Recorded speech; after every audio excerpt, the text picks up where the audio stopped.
You're not anxious about social media. You're terrified of existing. Every second you watch this, cells in your body are decaying. And what are you doing? Watching someone else live. That notification sound that makes your heart race? That's your body's alarm system screaming, "We're running out of time." But instead of listening, you scroll harder, like scratching an infected wound. That's the same primal dread that made a Danish philosopher lock himself in his room for days, shaking with the weight of human consciousness. Every scroll, every refresh, every desperate check for likes, you think you're addicted to dopamine. But Søren Kierkegaard discovered something darker 180 years ago. He called it the dizziness of freedom. And once you understand what's really happening in your brain when you open any social app, you'll never see that anxiety the same way again. Kierkegaard discovered something so disturbing about human consciousness that he spent his final years in complete isolation. He realized humans are the only creatures that can watch themselves die in real time. And now, we've built machines to accelerate the process. Your phone isn't a device. It's a death clock. Every notification is a tick. Every scroll is time bleeding out. You're not addicted to social media. You're addicted to watching your own funeral in slow motion. That anxiety you feel? That's your consciousness realizing it's trapped in a dying animal. And instead of breaking free, you're decorating the cage with likes and followers. You're not living. You're curating your own obituary. The average person checks their phone 96 times per day. That's 96 small deaths. 96 moments where you choose digital paralysis over actual existence. 96 surrenders to the void. Here's what nobody will tell you. That FOMO isn't fear of missing out. It's fear of having already missed everything. Because while you watch strangers pretend to be happy, your actual life slipped through your fingers like sand. You know that feeling when you've scrolled for hours and suddenly snap back to reality. That's not zone out. That's your consciousness trying to escape a dying body. But it can't. So it creates anxiety, depression, panic, all symptoms of a soul being buried alive. The scroll never ends because death never ends. Think about that. You're literally practicing infinity while trapped in finite flesh. Your thumb moves in eternal circles while your body rots in real time. Every influencer you follow is just another version of you that chose differently, chose action over observation, chose risk over comfort, chose life over the living death of spectatorship. And now, they're haunting your feed like ghosts of possibilities you murdered. Kierkegaard wrote, "The most painful state of being is remembering the future. Every post is a future you'll never have. Every story is a present you're not living. Every reel is reality without you in it. You think you're networking, building connections, staying informed. Lies. You're a digital vampire feeding on other people's experiences because you're too terrified to have your own. You're not living vicariously. You're dying vicariously. The algorithm knows this. It's designed by people who read philosophy, who understand that human consciousness can't handle infinite choice. So they flood you with options until you're paralyzed, until choosing nothing feels safer than choosing wrong. That's why you can't stop scrolling. Not because it feels good, because stopping forces you to confront the silence.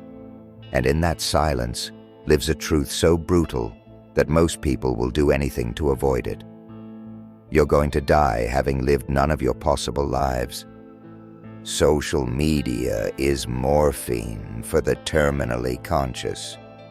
It numbs the existential pain of being a finite being in an infinite universe.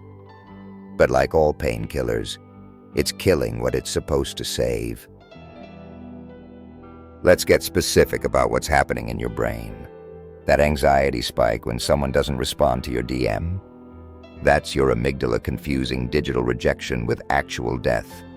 Because to your primitive brain, being cast out from the tribe meant death. But here's the twist.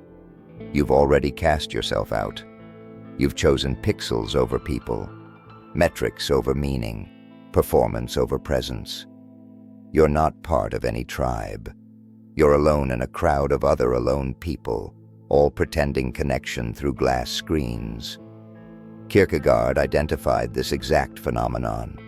He called it the crowd disease, the paradox where being surrounded by others makes you disappear, where the more connected you are, the less you exist. Sound familiar? Every time you post, you're not sharing yourself.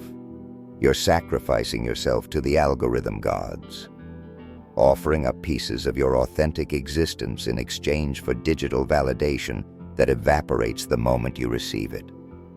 That depression after getting hundreds of likes, that's your soul realizing it just sold itself for nothing. That emptiness after going viral, that's the void reminding you that being seen isn't the same as being known. The most insidious part? You can feel this happening. Right now, as you watch this, part of you is already planning what to post about it, how to package this existential crisis into shareable content, how to monetize your own awakening. You're not using social media.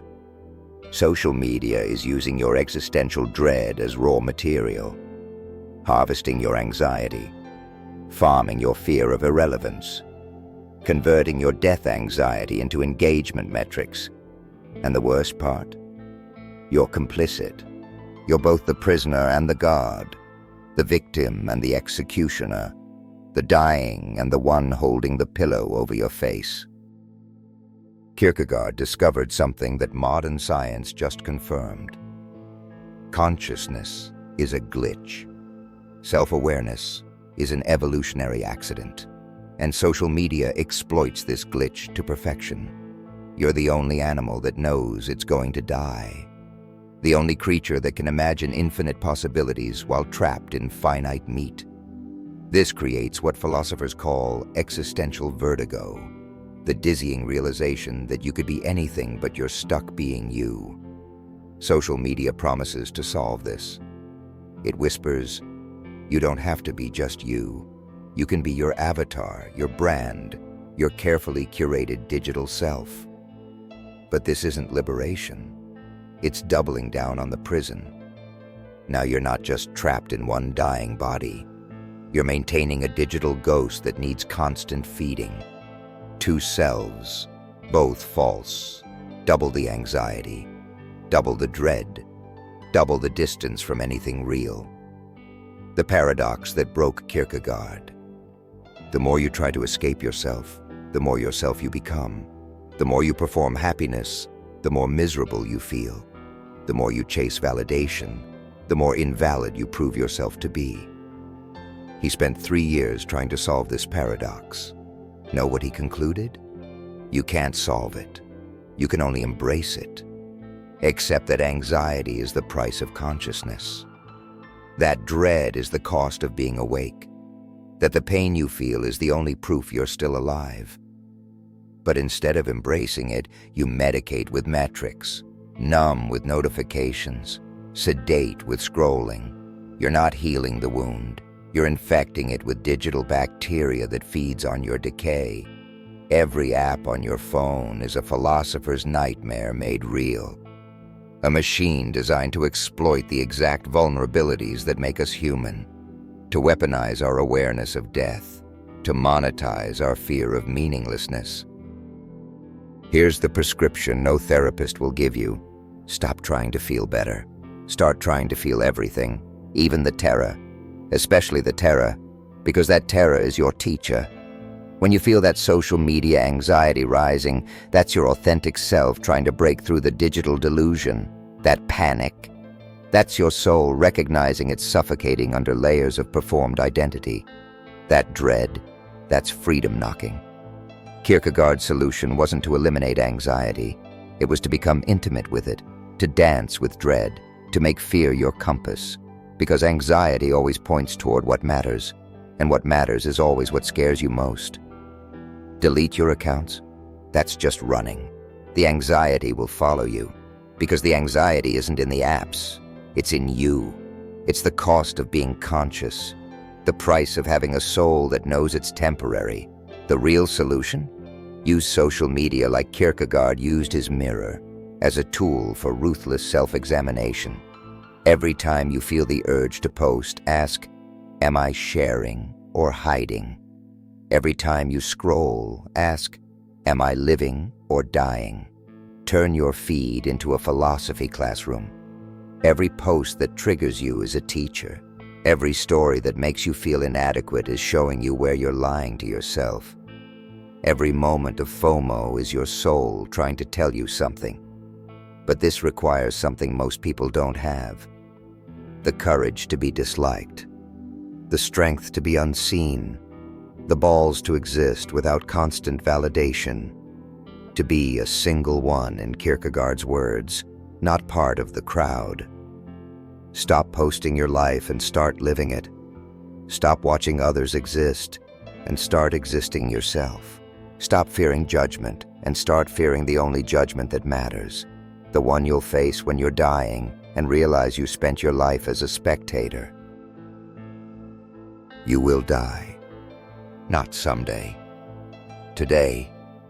Part of you is dying right now, and you're spending these dying moments watching others pretend they're not dying too.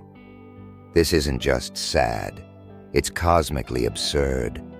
Every scroll is a shovel of dirt on your grave.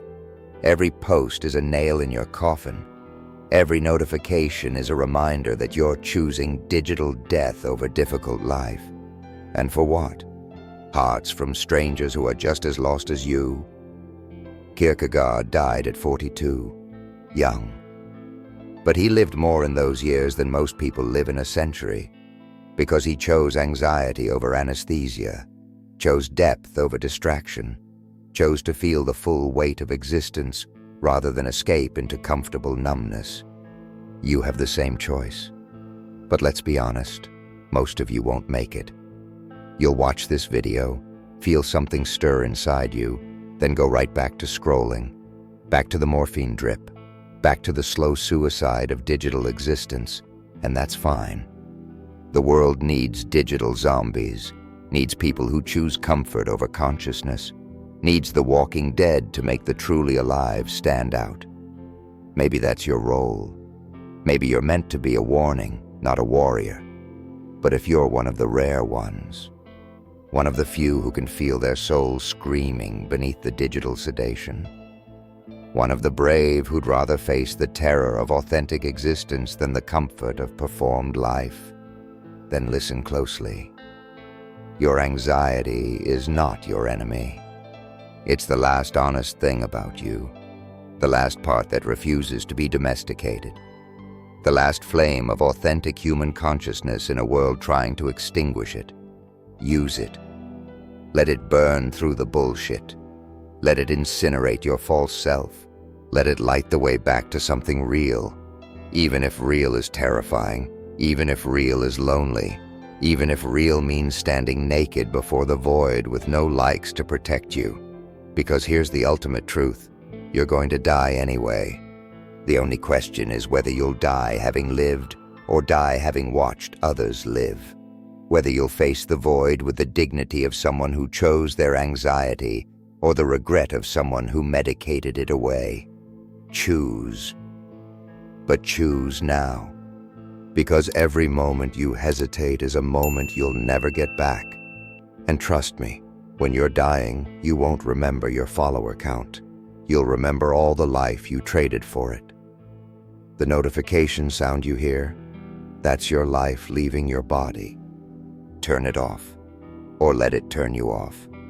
But stop pretending there's a middle ground. There isn't. There never was. There's only the choice between digital death and difficult life. What's it going to be?